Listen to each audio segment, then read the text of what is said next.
Emanuel Swedenborg wrote that everything in the created universe is a vessel for the divine love and wisdom of the divine human one. Anything created by God is like something within ourselves that we have put forth from our life, but the life is then withdrawn from it. It then agrees with our life, but still it is not our life.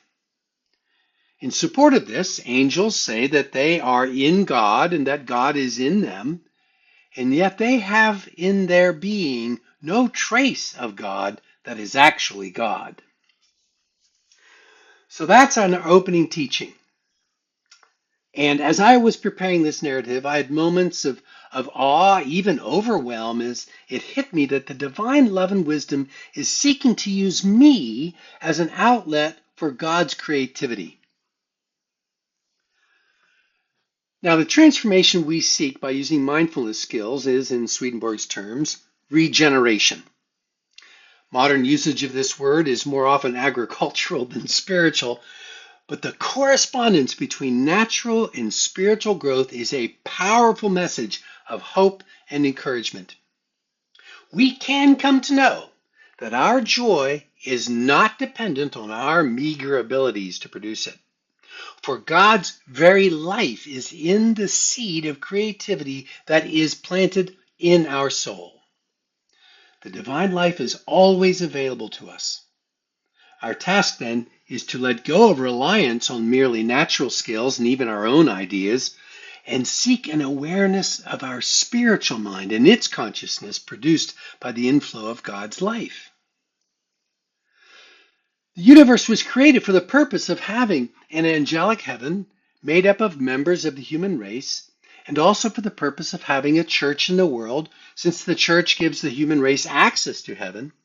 In addition, saving people, which requires that they be born in the world, is itself an ongoing act of creation. For this reason, the word sometimes uses the word create, and it means by it forming people for heaven.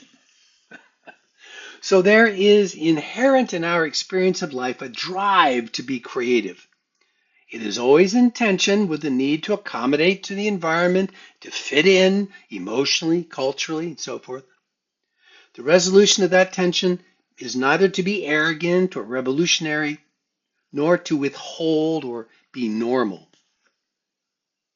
Emanuel Swedenborg, in a conversation with the Spirit, was told that in heaven there are administrative positions, ministries, functions, businesses, research in all the academic disciplines, and amazing works of art and creativity.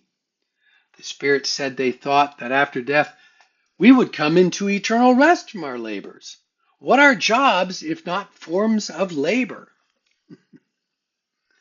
Well, we are offered an opportunity while on earth to connect the joy and satisfaction of a healthy spirit with the labors we perform with our bodies.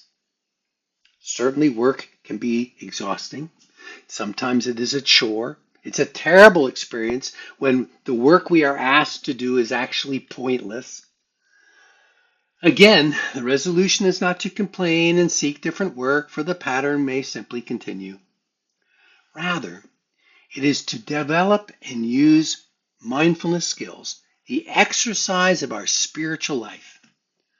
The barriers to our being creative seem to be the same as those barriers to becoming mindful: fear of scarcity, focus on the past or the future, refusal to be helpfully dependent on God and other people, ignorance of the impermanence of the present condition, addiction of sense experience in a search for happiness, and so forth.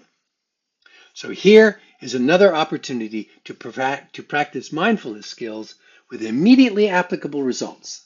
So this week, give yourself creative expression, and then notice, this is the key part, any resistance to this creative expression, and do the spiritual work to get past the resistance.